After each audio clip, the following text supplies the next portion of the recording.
आता मी चणा चोर गरम बनवणार.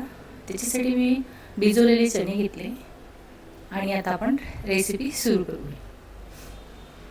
आता बटर घालूया.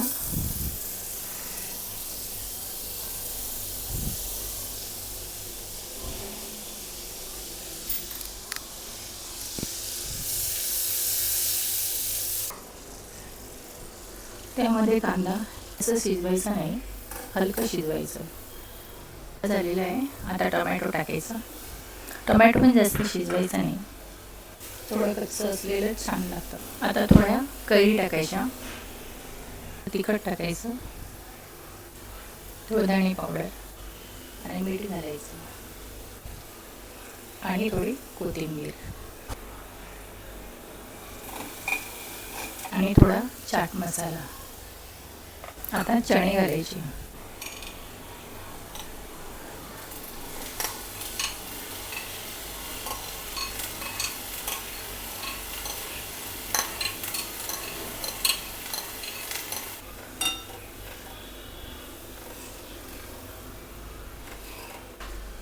आणि थोडं झाकण ठेवून थोडा वेळेसाठी ठेवायचं.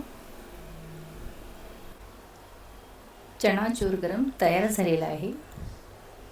यामध्ये थोडं लिंबू पिळायचं.